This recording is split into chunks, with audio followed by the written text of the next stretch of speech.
Hello, everybody, and welcome to the Doomer Optimism podcast. I'm here today with Chelsey Norman and Willow with no last name and Willow Liana.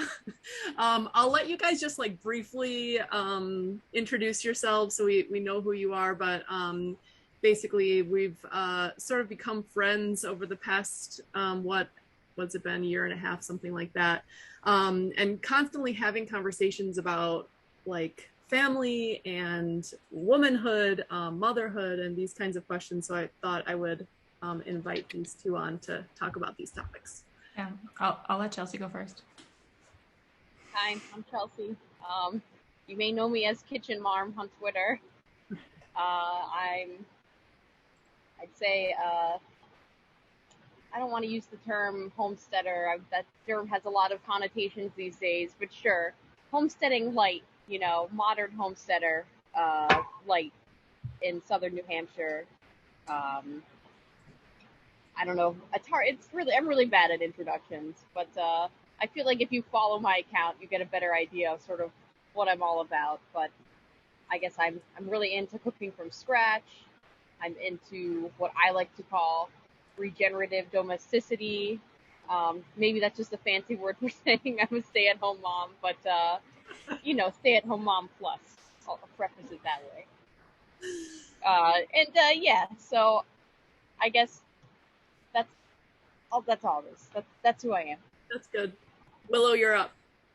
Yeah, hi, I'm Willow. I'm I guess new mother, and I'm not sure. I write occasionally. I kind of like have been thinking about this questions of like, you know, regaining the like personal sphere and sort of separating it out from the like, you know, like the political sphere, and, you know, reinvesting in the real world.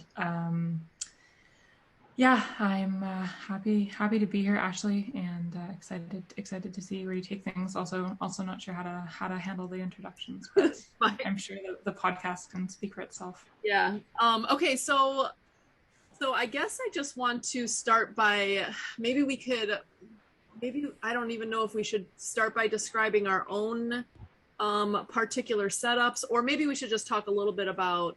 I said in our chat, I was thinking maybe we should start sketching out a vision, like a doomer optimist, an optimistic vision for like the family, domesticity, marriage.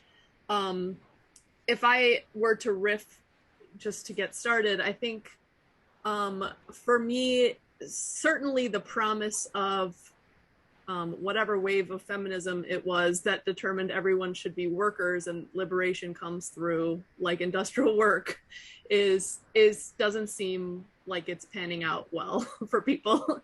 And then there's a couple other, I think, threads that I think are doomer to me in terms of like marriage and relationships. And that's, I think this idea that like marriage or domesticity or parenthood is like a burden or a cage, that infinite flexibility is what we should be seeking, like non-commitment.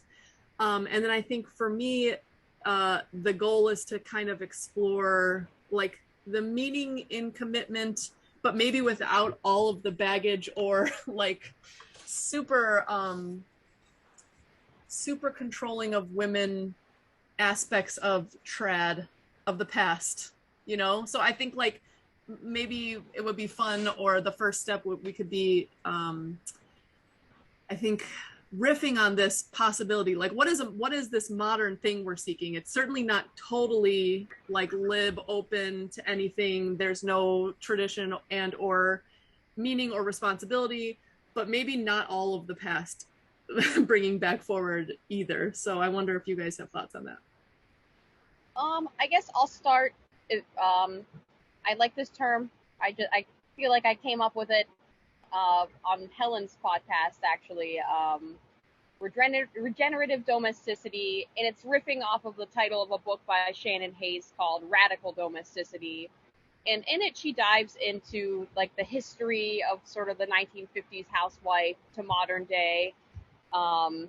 in why, you know, why it has a bad connotation with the feminist movements, and sort of when it started to change into what it is now, which is, you know, isolated, very consumerist minded, very lacking.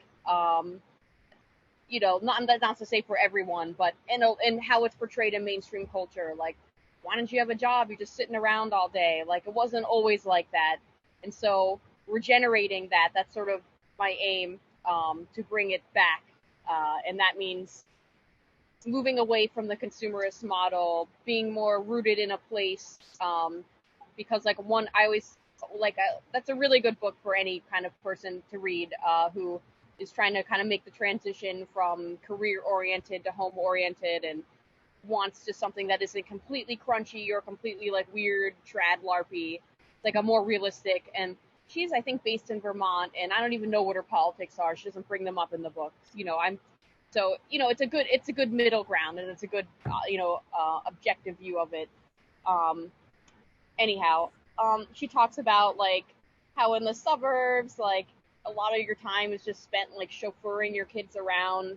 So like even basic like mothering roles are outsourced. So it's very interesting. So I feel like how we've crafted our life is really, I want to say in rejection, but yeah, just turning away from a lot of the ways that we were raised, and just made a decision to live pretty rurally. Ashley's been to my place, our place, and just sort of create a different, slower pace of life than the one we grew up in, where the expectation was you go to school, you try to get into the best college possible, and you're going to have like a career, you know, or I was told, don't get married until you're 30, blah, blah, blah. So, you know, I wasn't actually too far off. So, you know, just sort of in reaction to that, trying to craft a life very different from that sort of upbringing. Yeah. My internet just cut out, but I can just jump in from where I've heard from. But yeah, I think that there's something in what Chelsey was talking about, which I've always sort of questioned, which is like these, I guess, dogmas about like what your life is supposed to look like that are totally divorced from any like intuitive sense of like what will make you happy or what will make you feel fulfilled. And it's so interesting because they're like so strongly ingrained and so, I think, in many cases, deeply believed by people. And yet it's like completely abstracted from their day-to-day life.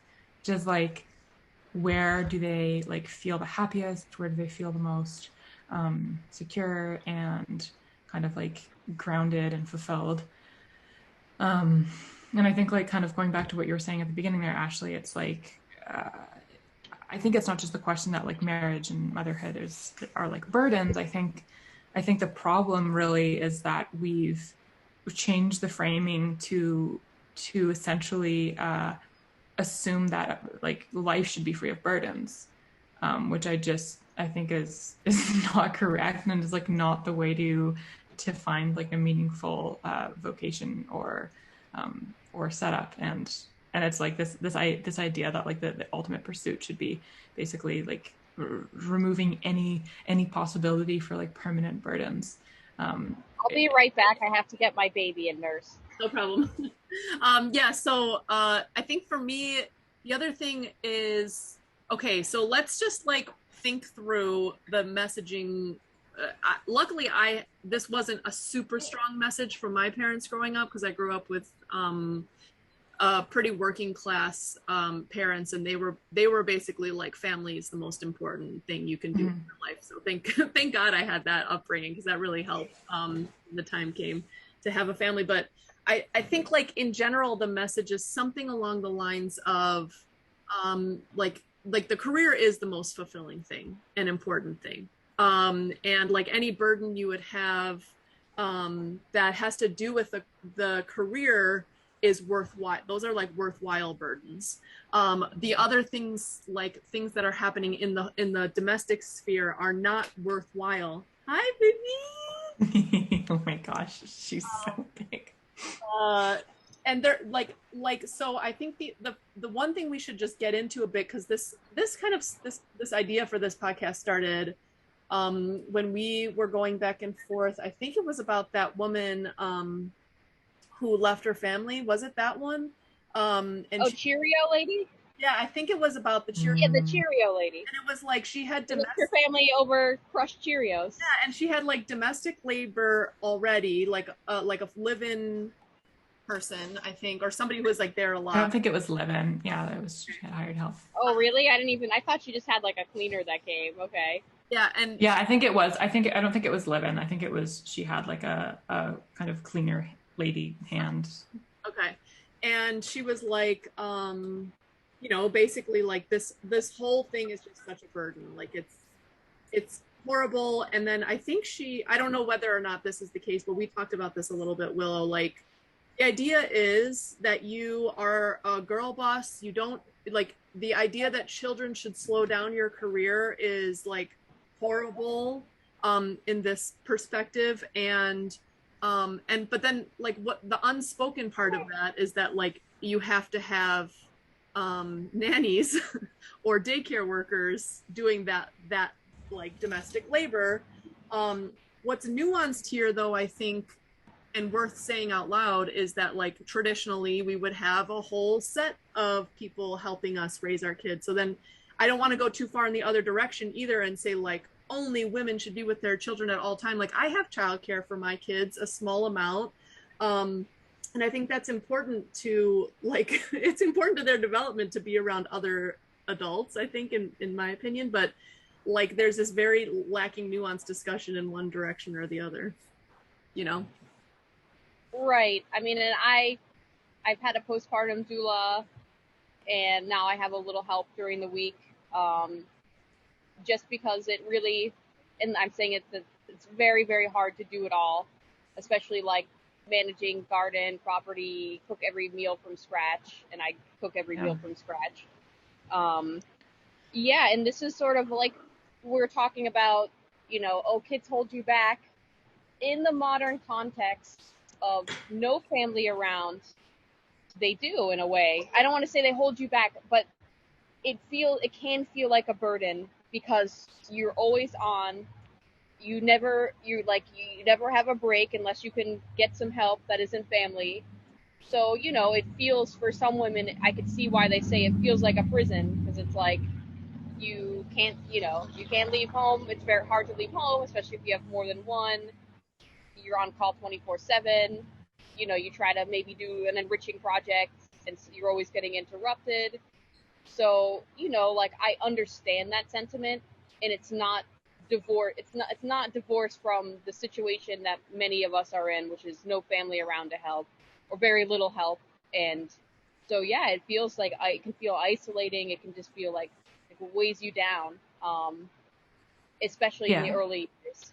So, I try to have sympathy for the perspective. Like, I feel like I've bashed more on girl bosses in the past, but like I try to have sympathy because we are living in strange times, and there's so many women 30 plus who will not get married, or they might have missed the boat. And so, like now I'm in like, I feel like I'm less angry, less kind of like wah about it, and I'm just more trying to understand and be empathetic, and maybe help guide younger people towards better decision making. Because in a lot of ways, I feel like I got lucky, like meeting my husband. Like I've met him through the end of my last semester of college, through my network of friends. Like, pretty normal way to meet a husband. But a lot of women weren't so lucky, and like I said, might have missed the boat on that. So in some ways, my life would be very different if I didn't meet my husband. I mean, it would be completely different. So, I think also my situation has to do with luck and timing and all of that. Yeah. Yeah, I think it's good to have some humility on that point, definitely. I also think that like the way I guess the precursor to like seeing family as this like insanely confining and like like burdensome thing is like the degradation of the home and the like it's like I think this was largely caused by the Industrial Revolution, where it's like men left the home, women basically were stuck home for a while, and were basically left alone. And then like as the economy was moved away from the household and the home, then it didn't become like a center of community. It's like everything became basically monetized. It was like if you want help, it's no longer have the family support around. You have to have like basically hired help. And it's like, yeah, that starts to feel kind of confining, especially for like most people who can't afford that kind of thing. And it's like, yeah, it sucks if you have to, it's like the cost of having a family ends up being, like putting your kid in daycare and like state-sponsored daycare at 3 months, and both going to work your like shitty soul-crushing jobs. It's like, if that's what having a family looks like, it's like, yeah, that's pretty rough. And I mean, that's a situation more for the lower class, I think. And then I know that there's, like, as Ashley and I have discussed before, like there's like a large subset of like kind of like upper middle class who are, it's like they can't afford to stay home with their kids, and they choose to do the like, high-powered career thing, which is like which is actually something I have pretty little sympathy for, I have to say. Yeah, it actually is pretty important to separate out these class issues, because I think like there is a subset of women, and I think these are the people writing Atlantic articles, which is why we like attack them, because they are like literally setting the debate about this topic of like, oh my gosh, my marriage was suffocating me. And then like everyone reads that, and like, I mean, I somebody was telling me on Twitter like that they knew people in their lives who left their husband and like went to India because of the book and movie Eat, Pray, Love. Like these oh, that's awful. These people actually they actually influence like what people think they should be striving for. And then like what ends up happening is that because of that influence, then we have a whole other subset of issues where working class women put their kids in daycare to watch rich women's children while they're in an office or like working some girl boss job. And it's like, there's definitely a class bifurcation. And whenever we talk about these things, people are like, well, a lot of working class women don't have a choice. And I'm like, yeah, because this whole system got set up from the like elites down to make it that way, and to make it totally desirable.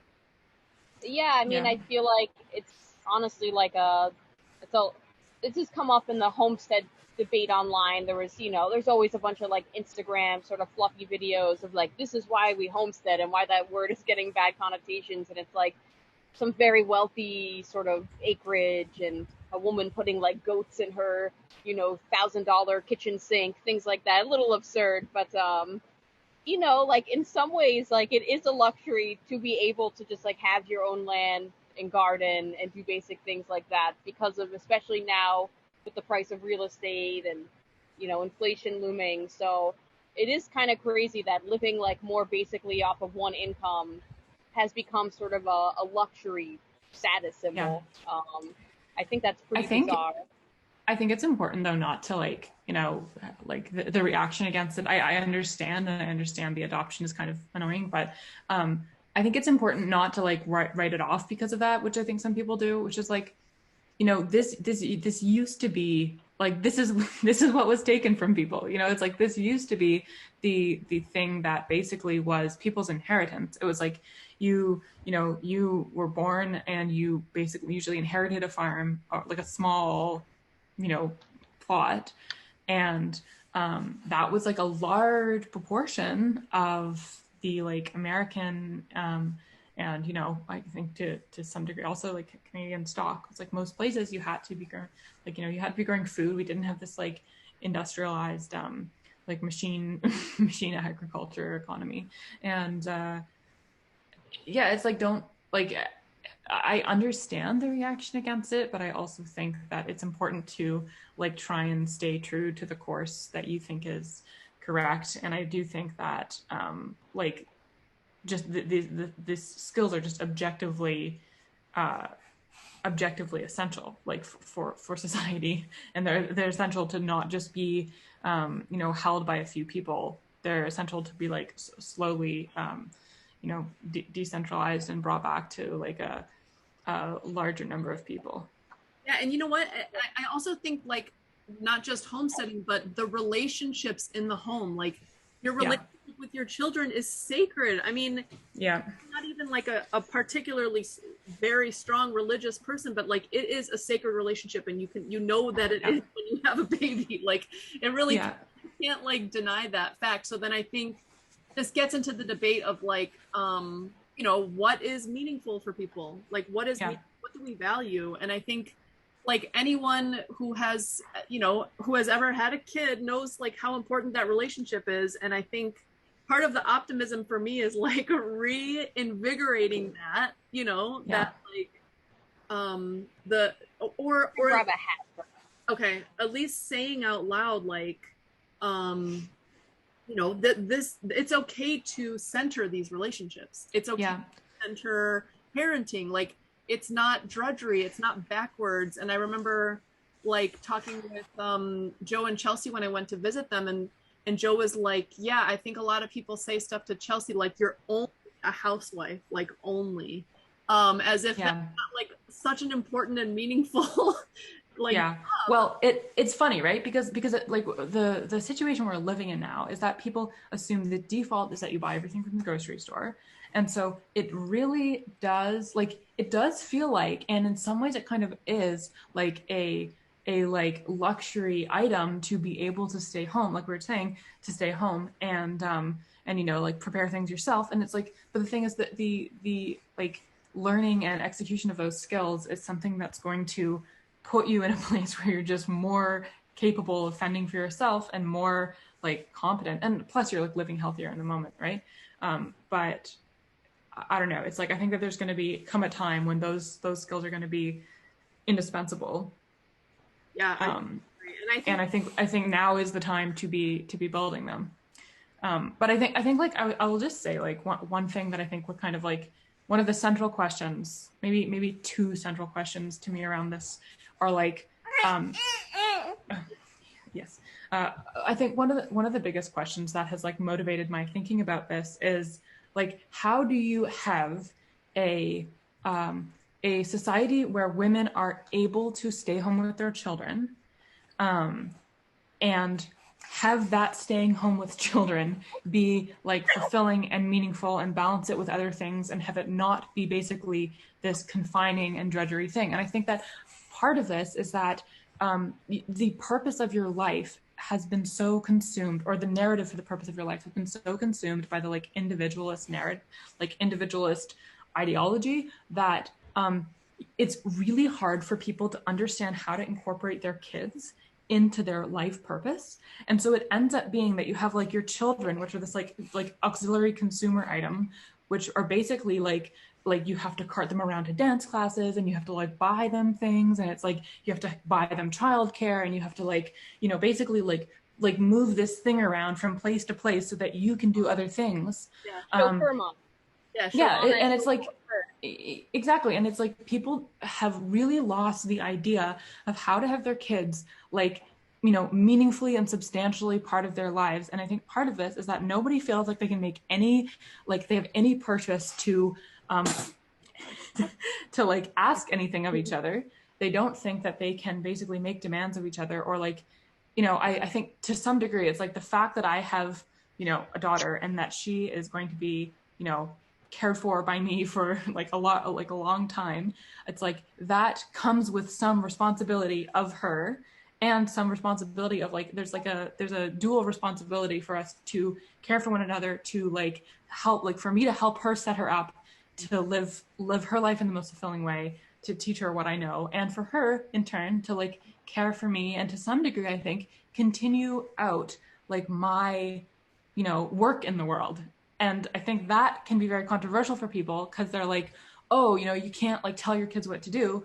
And I think it's not so much like that is like, you know, there's like the tiger mom sort of like, oh, must become a doctor or lawyer because this is like a high status thing to do in society. You have to be successful. But to some degree, you do need to be able to like convey to your children why what you are doing is important, and have them like believe that intrinsically, and believe that it is their, you know, duty to the world and to you to like carry that work out in some form. And I don't think it has to be like doing exactly what you were doing, but I do think that this like continuity of continuity of like message and self is really critical to keep like to basically keep the family unit like afloat, right? It's like otherwise it just falls apart. And I'm gonna have to go for that a lot of the boomers drop the ball on. Sorry, go ahead, Chelsey. Oh, I was just saying the continuity part, tradition, sort of, you know, imparting onto your children like why it is we do this. You know, the boomers in large have like a lot of have existential, like a deep existential crisis with a lot of these things because many rejected religion. So, you know, I feel like that's a lot of what's missing is it wasn't necessarily, that's what comes up a lot in critique of the boomers. It's not necessarily how they raised you, and in some cases it is, but it's more that it was very devoid of like message, purpose, other than like you need to get a certain job. And it was like, it was never like why do I need to go to college, why do I need to do this, why do I need to put off marriage until 30.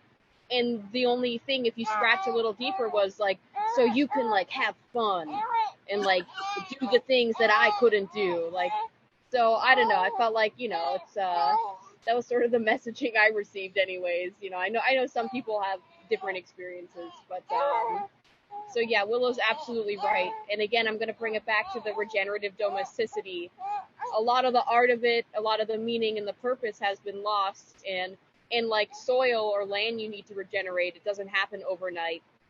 And so a lot of so bring it to the vision of the future, like a lot of what we're doing now is more selfless. Like we won't really see the returns till we have grandchildren, till our kids are grown. And that I think is a hard pill for some women who are on the fence about having kids to swallow, especially without extended family around to help. It's like, yeah, you're gonna toil in some sense, especially when the kids are young.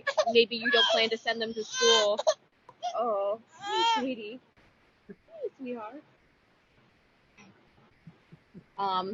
But you know, it's not something that has an immediate reward. You know, it's a couple generations out.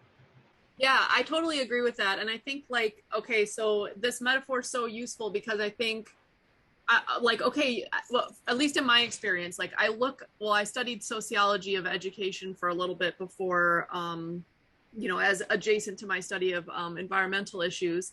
And I'm just learning about like trajectory of education and like how many kids are on like, you know, pills for ADHD or whatever. And the idea for the mainstream way of doing things starts so early. I babysat for these very wealthy families before I had my family. And that was such a good thing for me because I got to see what I don't want to do. And one of the things was like, as soon as they're born, they're on a waiting list for like this fancy preschool. And I'm what is that? Like, this is the goal. This is what we should be striving for, to be like these people. Like, no, this does like everything about this is about status. Like as soon as they're born, it's about status, and it's about fitting into a mold that has to be exactly this thing from the moment you are born, literally. I mean, to the fancy preschool, that sets your trajectory. And I just think like, and then to be able to fulfill that trajectory, you need to, you know, like basically force the kid's psychology to fit in this particular thing, and a lot of negative impacts coming from that. And so I just think like there's this breaking point. Like there's just, we can't go forward with this direction anymore. It keeps accelerating. Like the idea with the baby boomers too is like, yeah, just you should have a better life than I had, but like there's no understanding like qualitatively what that means. Like is it more meaningful, or is it just like make more money and consume more or something, or have a more prestigious job or whatever. And so I think for me, thinking about, okay, well, all right, this is at a breaking point. I don't want this anymore. Like I totally reject this paradigm. Like I don't want to have a baby and put them in daycare and then go like make money. So then you have to work toward rebuilding, and the rebuilding process is so slow. And I think a lot of people who are like who like shit on trad stuff or homestead stuff are like, yeah, well, it's really hard, or, you know, have all these things, but it's like, it's the big picture thing is you're trying to recreate something that's been lost over at least a generation, not more, you know? Yeah, it's gonna look LARPy. And it does. And you're like, and I think a lot of people, the critique is like a cultural one, like, look at you trying to return to the past, like, haha, you're so silly. What other options are there? You know? Well, I mean, it's like, you're like, yeah, I'm trying to return to the past. That's why I'm like, you know, like on social media and posting about it online, you know, that's what that looks like. Yeah, there's no returning. I mean, you got to like, that's why neo homesteading, you have to sort of make the best with what you have, you know, why our lifestyle is such, you know, my husband works remotely. We moved to a rural area, particularly our road, because it has broadband, and so that allows us to live like this. But yeah, there are some more extreme, you know, Luddite leaning folks who we both know, but I like having power, and I like having a gas range stove. So, you know, like, I'm not going to return that far. I'm going to take some of the more wholesome aspects of domestic life, you know, from the past, and fuse them with, you know, the helpful things of the now. One of the things I think that is important on the question of, like, I guess, regenerative domesticity is, I like this term, Chelsey. It's very good. I love it. Is, I think, like you were talking earlier, Ashley, about like, it's not drudgery, you know? I think that's true, but to some degree we need to like reinvigorate people's ability to do mundane work and have it feel meaningful, because like the truth is, day to day, it's not like electrifying, at least not most of the time. And it's like, there's this really pervasive feeling like you deserve to be like constantly in this state of like totally like energized and like you know, like this like hyper stimulated in your 20s like it feels like that more, I think, right? Like, you can speak to that one though, like, but you know, I mean, you move to the city for the thrills and stuff. I mean, I'm just laughing at it now because I'm like, to me, like, a boring and uneventful day is actually like a really good day. Yeah, I think, and you know, when I met my husband, he would like always say like, I can't wait to do like mundane stuff with you. And I was like, why? What are you talking about? But I think that there's like, I think that there's actually been this like really sort of profound like devaluation in the like collective, I don't know, metaphysics or something of like the work that it takes to keep life going, which is why we see it like outsourced to like underpaid migrant labor, right? It's like, it's actually like the cost of our life on Earth is immense, and like it takes an immense amount of work, and to a large degree we have outsourced that to like machines and like poor Latino women, right? And that is, I'm like, okay, like I've thought about this many times. It's like, is it possible to have like a mass entrance of women into the workforce without outsourcing all the labor that it takes to keep life going to basically like robots and underpaid migrant workers? And I don't know if it is. And I mean, like, I don't know. There's the question of like, you know, people probably listening to this who maybe don't agree would probably be like, oh, you know, but people should have the option of doing what they choose and what they want. And I definitely think that, you know, self-determination and being able to like have your own space to be like, this is me, this is my mark on the world, I am like a unique individual, and I can't just be doing like the rote thing everyone is doing, which, you know, can be seen through the lens of being a stay-at-home mom, or it can be seen through the lens of like an email careerist who like, you know, sends marketing emails all day. And I think that like being an individual and like figuring out how to make your unique mark on the world is critical. Yet at the same time, it's like, if like what it actually looks like for like anyone to be able to choose what they want, it's like there is no society without like implicit pressures on like what you should be doing. Yeah. And it turns out that, you know, trying to liberate women from like having to be stay-at-home moms looks like basically you not having that option, right? It's like for many women, it's literally not an option because they cannot afford to not be working. And it's like, it's not like, you know, like we were saying, like it's for most women, it's not glamorous, like I'm finding this like cool career. It's like I'm, you know, working at McDonald's or like night shifts at Amazon, and then I'm coming home to my like babies, and like I don't know how, I really don't know how people do it. And so I think that on a lot of these questions come back to like, can we make it feasible economically for women to stay at home with their children? And like not obligatory, but I think that you have to create some space where it is like economically feasible for women to stay home with their children, because if you don't have that, you're basically going to get what this looks like. And part of that is not just economic, but I think part of that is giving women the like, and it's not so simple as like giving women the community support they need, but it's like that needs to be rebuilt, and that is like an enormous project because it's been devastated. Like it it is much easier to like decimate and basically like make a desert of what once was like a rich community life than it is to rebuild that. And that is the work that has to be done. And if it doesn't get done, like we're just not going to have the things we want.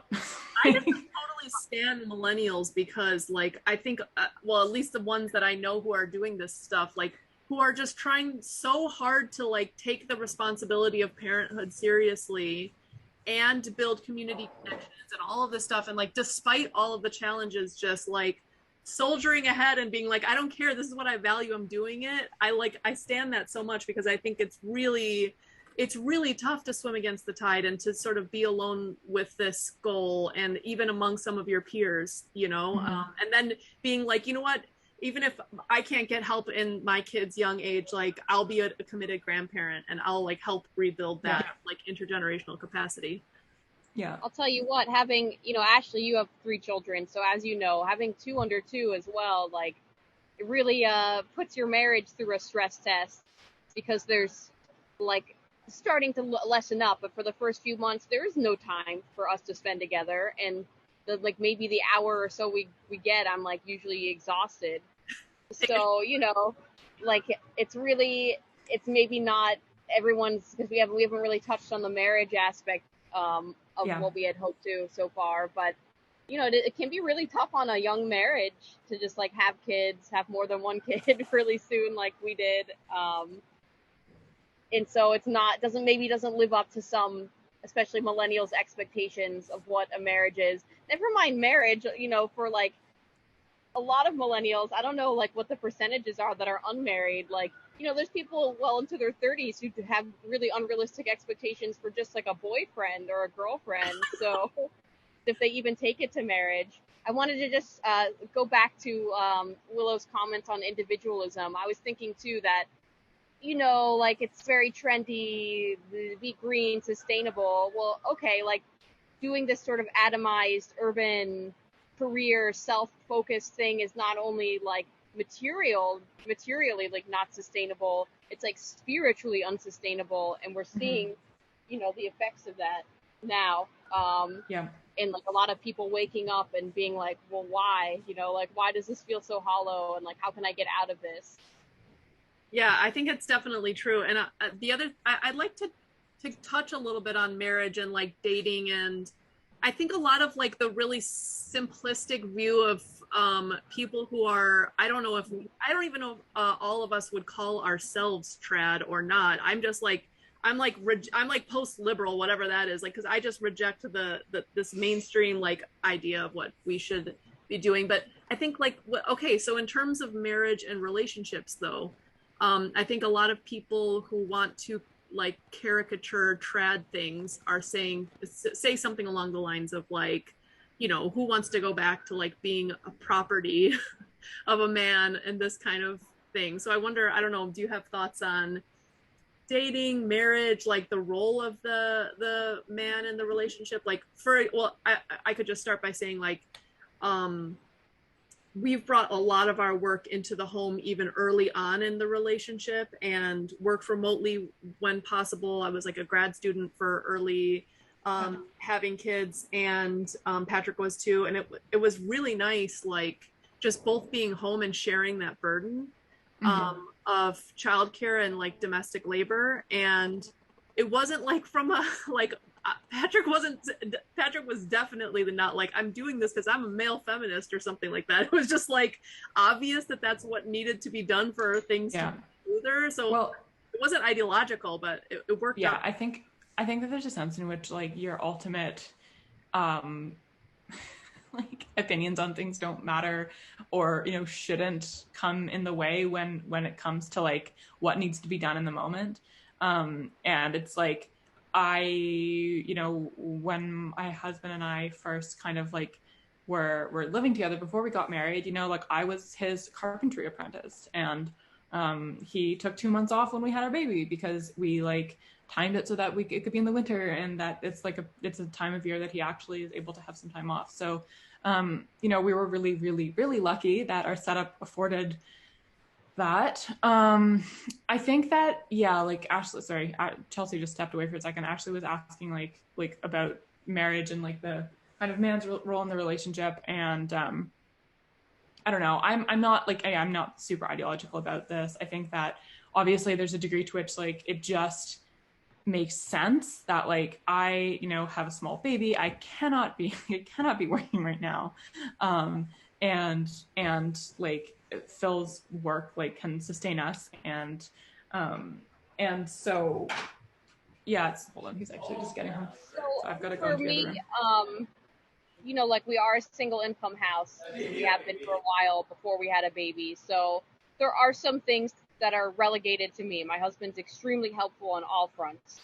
But there are some spheres, like I do the meal planning, I do the cooking. Joe can help, he does help when he's able to, in terms of like guiding the rhythm of the babies and the children's day, that's up to me to sort of design. He leaves it up to me. And I'm not like he's reading them. He, like I said, contributes a lot. But in terms of those things do fall on me, and I don't mind having sort of clear zones. Like, he can't do it all. It would be kind of absurd for him to do all the things that I do and be bringing in income full time. So yeah, I mean, domestic matters do fall to me, and I don't mind. And maybe that's the trad part of how we're living, but I don't really mind that. It makes sense. I'm not bringing in income right now, so I need to manage the home and the children and the food. Yeah. And I'm very happy with that arrangement. Chelsey, sorry for the noise. No, it's okay. Well, first of all, I just have to comment that I love that we're saying like we need to bring the domestic sphere home, and I'm hearing so many like domestic sphere noises, babies and husbands and such. Chickens. Yeah. But also, Chelsey, I know probably there's more than this, but Joe's been tweeting his chicken thoughts on Twitter. He does do the chicken work. It seems like. Yes, he does. Yeah. Outdoor homestead work, even while still bringing in an income. Yes. He does that. I mean, because the babies are young, and so they won't always be this young, and it will be easier for me to move into like more animal chores.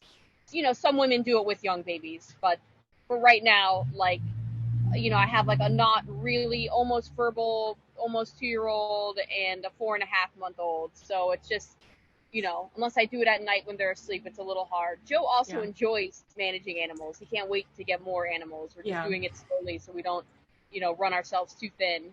Yeah, and what I would point out, well, at least with our setup, is Patrick does a lot of the outdoor stuff. I do like a decent amount of the indoor stuff. We both have online work, so we like balance our schedules with that. Now the kids are getting a little older, so there really does open up like some possibility when they get a little older. But I think, I don't know, like just to combat the more caricatured trad narratives about like what we're actually doing with our days, is that like it actually is quite flexible and thoughtful, and just like I think without judging other people, it's just balancing what works with your family. But I think for me, the guiding values are like to spend time with my family to the extent possible, and like raising my kids and having a healthy marriage being like the primary goal, and that other stuff is secondary. And then that determines like sort of how you balance things in some ways. Like my career is not first, it's not the other way around. Yeah. Right. And like, for me to have like a healthy family, I'm very into food. So that means having decent meals that are, nutritionally dense and spending time to do that. Like one thing I recently got into is I gave up white flour for Lent. So I'm buying, wheat berries. They're also a good for the value and they store for years. So it's a good sort of reserve to have, especially with grain, things going on externally and globally. Grain prices may take a hit, so we stocked up on those. So I'm grinding my own grains, at night and making my own bread with it the next day. And so that's kind of cool and maybe a little old timey, but very enjoyable. Listen, okay, and, before I have. wait, I before want to. Willow jumps in, I want to just say something about the Chelsea's stuff that she does, and I'm sure you do this too, Willow. But like I'm like I stand this approach so much because I probably don't. I'm constantly talking about like I think there is something like psychologically deeply important and healthy and meditative and like beneficial about the act of production like this, like creating something with your hands. And I think it's absolutely laughed at and it's so silly that it is. And people will literally have like an office job and then go to therapy to try to get something like the therapy Oh yeah. the act of production. And I just like Yeah. I just want to point that out that I think it's actually pretty essential, like both the act of production in the home, the homestead, and also with your children, like the act of raising them as like, the ultimate creative act. Sorry, Willow, go ahead. Yeah, I think man, I had like a bunch of things to say, but one of this like I keep like bringing home this point of the devaluation of labor, but like I really think that and I don't know, like I don't know if you guys are familiar with Hannah Arendt, but she has a really good book called The Human Condition, in which she it distinguishes between work and labor, work being something that essentially like produces an object that is like has permanence, where labor is basically the like continually renewable like function of life. And it's like, yeah, like food and like keeping house and like literally giving birth and making babies.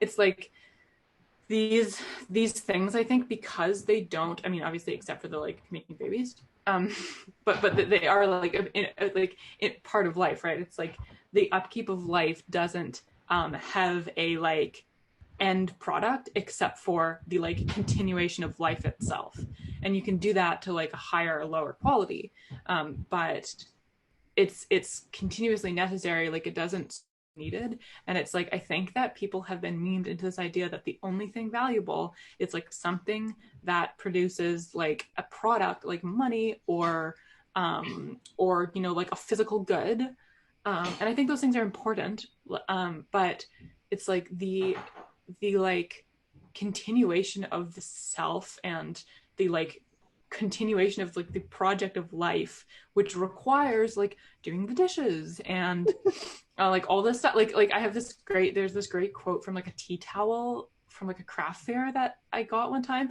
that said, everyone wants to change the world, nobody wants to do the dishes.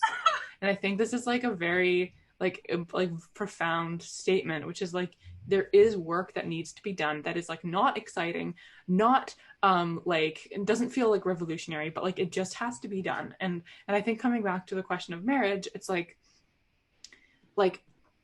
people can get really caught up in these ideas of like, oh, like what the man's role is and what the woman's role is, and those things like will naturally delineate because like the girl's going to be having babies, obviously if you have kids, but like that's like, there's natural inclinations, and then there's also just like the like biological reality of like you're going to be having babies, right?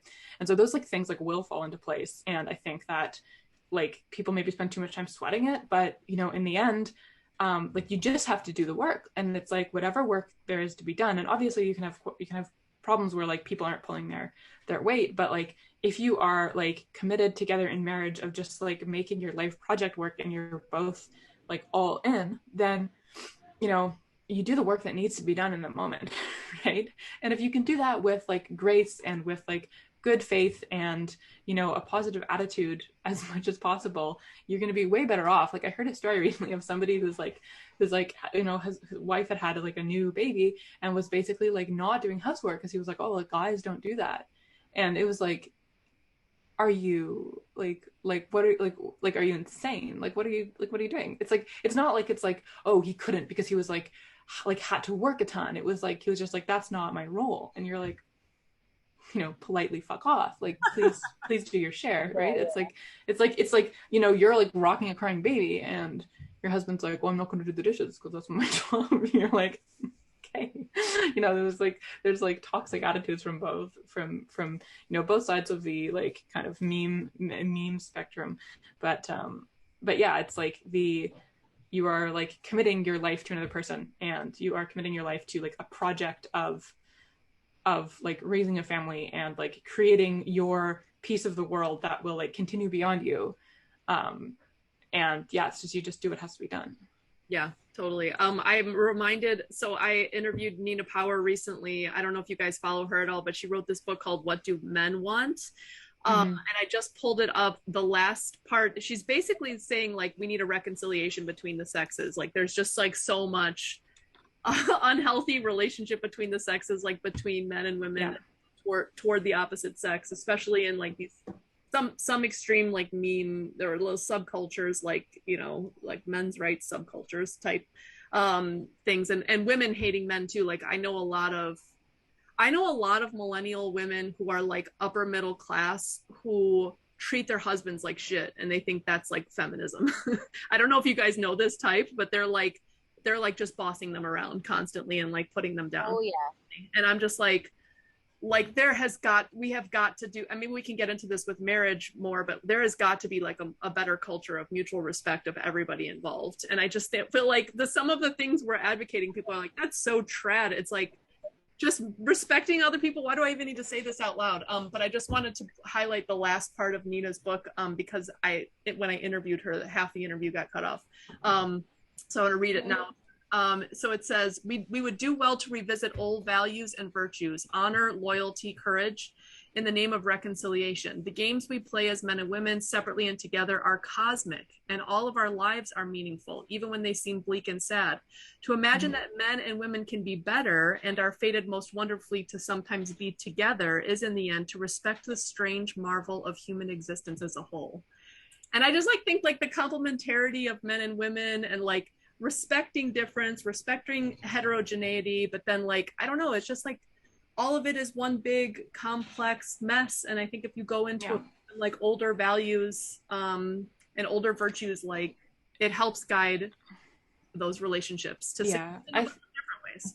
I think these problems, like I think there is a societal fracture between the sexes that has to be worked out to some degree on like a mimetic and kind of ideological level, but I think it also has to be worked out in like relationships. It's like it has to be the like work of good marriages and good friendships, and like role modeling those for people around you. I think that is like, I think that probably a lot of the problems we're seeing to some degree resulted from a like breakdown in personal relationships en masse. I totally agree. Chelsey? Yeah, I feel like, I've been with my husband for 6 years, and I feel like I've matured a lot in terms of like how to like respect men in a different way, especially because I've had to like adjust sort of, I feel like the egalitarian outlook where like men and women are equal is what causes a lot of the tension. Because there's not respect for individual like differences between the sexes. And then when it comes to income, I'm bringing it back to your, upper middle class archetype of the woman always like bitching at the husband. And I'm assuming she probably works. So there's like a lot of resentment because you have two people working full time. You come home and then who's going to do the dishes? There's like, it's kind of, it's a little bit of a nightmare in that scenario.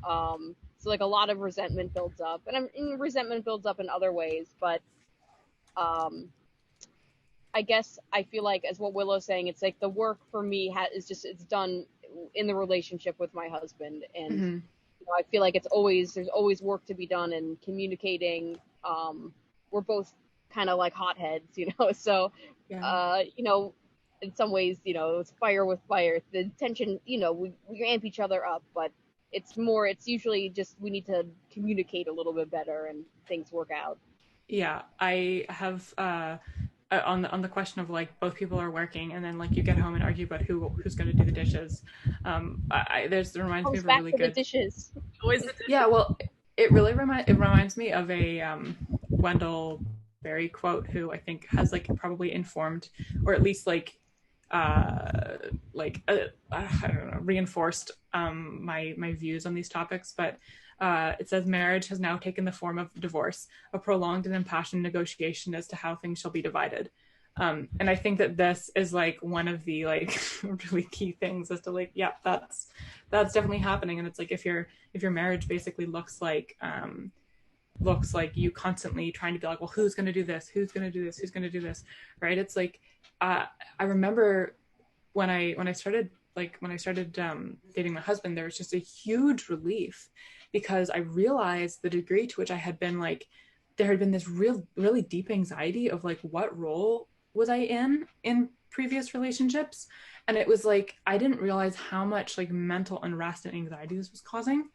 But and it was like, it's not even a question of like, was I working, but like we kind of just easily fell into these sort of, not strictly defined, like not strictly barriered, but like sort of naturally assumed roles where like, my husband is an excellent cook, but I do like basically almost all the cooking. Like, and sometimes he cooks and he's like, this is awesome. Like, he's like, man, I like cooking once in a while because it's like a nice thing. But like we just, and I'm not sure how to talk about this. I feel like I've had more eloquent thoughts on it in the past, but like we've just fallen into this like really sort of natural division where it's like some of it is necessity based, but a lot of it is like, what are we naturally inclined to do and what sort of just makes sense. And there's so much more like gratefulness that comes from that because you can kind of like settle into a rhythm. You're not constantly negotiating. There's so much energy that goes to like the constant negotiation of like, who's going to do this, who's going to do that. I think really, I think it like promotes an attitude of like gratefulness to the other person, rather than like resentment, because you're like, oh wow, like it's so like so wonderful that you're doing these things for me, and I guess on the other hand it can like some people can probably just take the other person for granted. If you never have to do the dishes, you never have to do this, right? Yes. You're like, oh well, she just does that. And I think that like my take is basically that like, if you're a guy and you like literally don't know how to cook or wash the dishes, it's like you're missing the point, right? It's like if literally a woman has done this for you your whole life, it's like you probably should get your act together a little bit, because that's just like an important life skill. Yes, like who have never changed a diaper. Like I've never changed a diaper in my life. I'm like proud of it. Like why? And you're like, yeah, it's awful. But there's like worse instantiations of both of these things. And I mean, like, I think a lot of the problems come from people just like taking their like idea of what gender roles should look like and then like applying it onto their marriage rather than being like responsive in the moment of like what you need, what the other person needs, what your natural inclinations are towards. And I think it's like, yeah, like I don't know, I really don't know how to articulate like how good it felt to like no longer like, okay, this is a big thing, to not have to worry about income is like this relief on my mind that I do not know how to describe. It's like, I think this causes so much anxiety, because like you're just like, and I don't know, I think it's probably like causes like a unique anxiety in women to basically be like, what do I have to do to take care of myself? And you have to take care of so many things. Yeah, you don't have any security. And it's like the amount of, I mean, if we're talking about like finding fulfillment, not just in like care, like childcare and like keeping house, I don't think that those things are like, I don't think those things can be the only thing in your life and have it be fulfilling. I think you need like external inputs as well.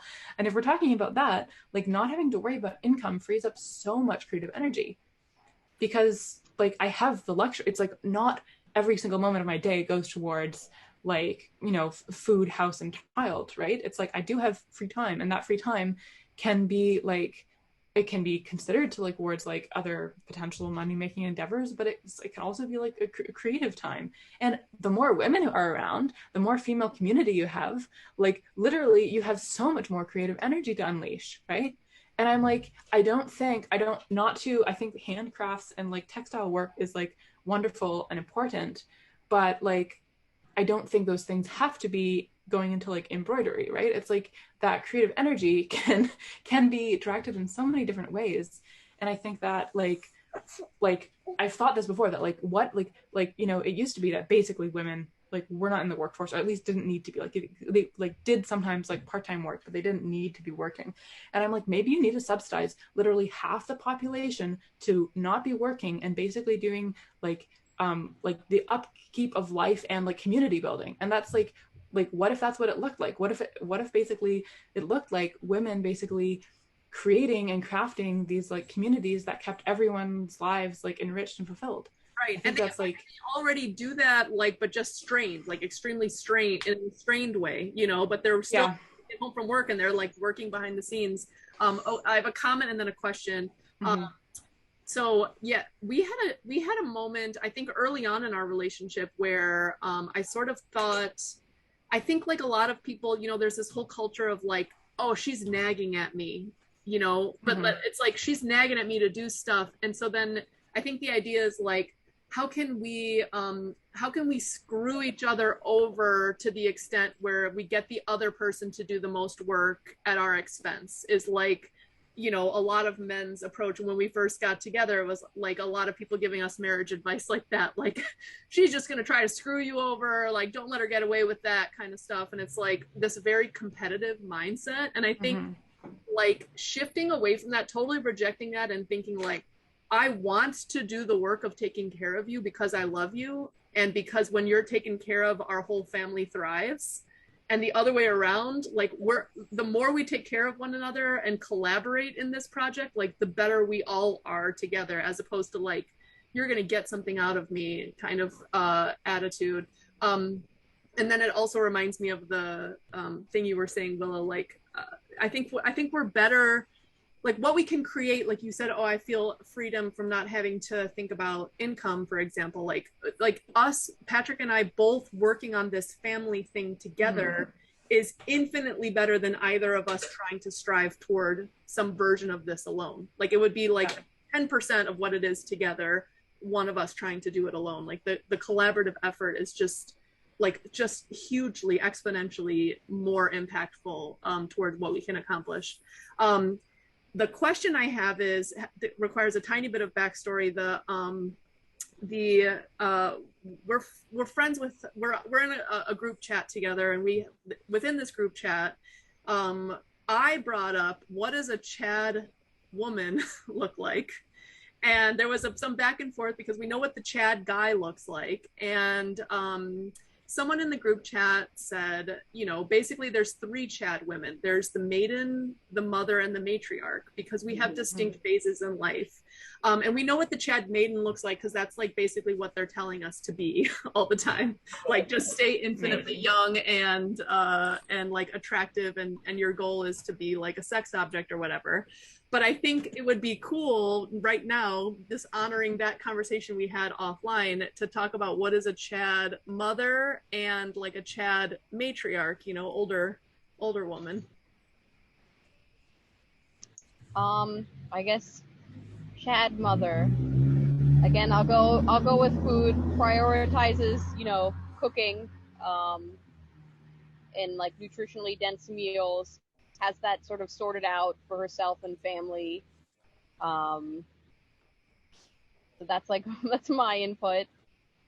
I would say is respectful of scheduling. It's something I could work on with some weekends. Like doesn't overschedule the family, isn't trying to chauffeur the kids around, can really just be and let kids do their thing. And that means absorbing some of like, you know, the dull, or we're saying a little bit of boring or mundane aspects. Like, you know, your kid wants to like read the same book like 8 times. They want to like jump in the puddle for 2 hours. Like, you know, every time that happens, and if I feel myself like thinking, oh, I got to do this, like, yeah, there's some you have to like perpetuate the daily rhythms, and sometimes that means cutting those things off. But like in the moment, I just try to remind myself, I'm like, my daughter's not going to be this young forever. She's not going to want to like jump in a puddle for 2 hours straight.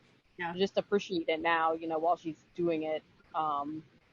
So respect schedules. Let's see. It's like it's hard for me to say because I feel like I've really just entered the, what is it, maiden, mother, matriarch. Yeah. So I've just like entered the motherhood stage, and it's like it's a little easier in some ways with easier and harder with toddlers and babies. It's going to be different when I'm planning to homeschool, so designing a homeschool curriculum, what that looks like. So I feel like I don't have too much input on that because I'm not in that stage, and that's going to be like a whole other ball game when I'm also responsible for the education of my children. Right. Yeah. I think, I mean, I don't know. I have a 4-month-old. Like, I'm like, You could speak more to this, Ashley. Well, one thing sorry, go ahead, Willow.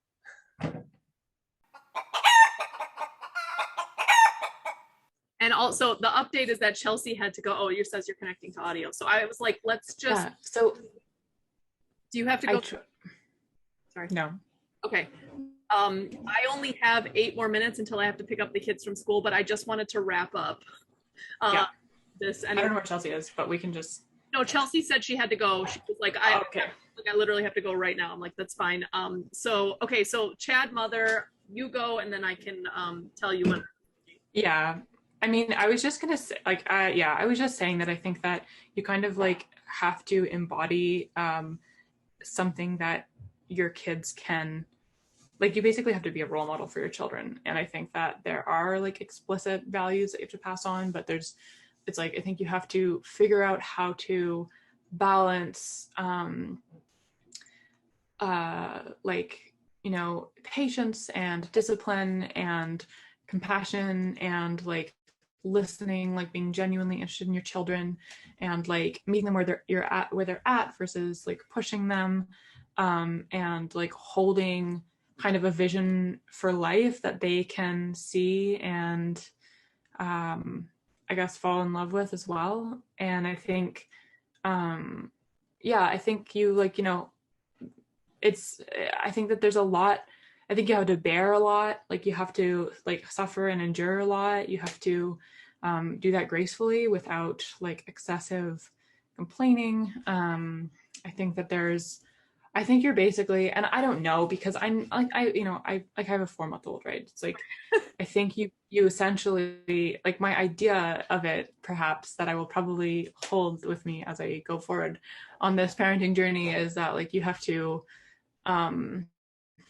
it's a time where you're like holding a lot, and I think part of it is like figuring out how to not lose yourself while you're like basically holding everybody else's life and like being the like connector for everyone else's life. You have to figure out how to like maintain yourself in that. And I think that there's like so many like literary reflections of people's mothers as like remembering them as like kind of like perhaps not having appreciated what they were doing in the moment and how much they were doing, but like looking back as an adult and being like, wow, my mom really, really was the like the link that held everything together. She was the one who was like, always there, just like relentlessly loving and showing up and like, trying not to get frustrated while you have like everybody needing something from you all the time.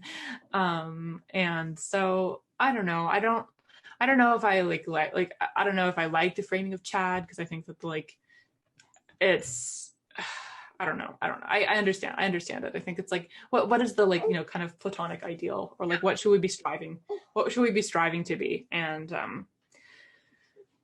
those are I guess some thoughts, but it's complicated. And I think like the question of, I think about this a lot, like what does the question of like feminine virtue look like? And I don't think it's just like, I think often in the like trad sphere, you see it as the like, oh, the kind of like helpless maiden who is like, oh, like I need someone to sweep me off my feet and like is like subdued and kind of like sweet. And, it's like, I don't know, there's some value in that, but, people are individuals and they have their own, unique creative spark and spirit. And I think that like honoring that while like kind of holding together everyone. And there's a sense in which, like, sorry, I'll finish, but maybe the last note, like, coming back to the question of like individuality and like making sure that you're not getting lost.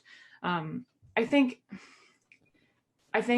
it probably, like, I don't know how to do it, but I think it can be done, that you can, carve out a life where, it's easier for you to be an individual in relation to people who love you than it might be in relation to like a corporation who will replace you in a day.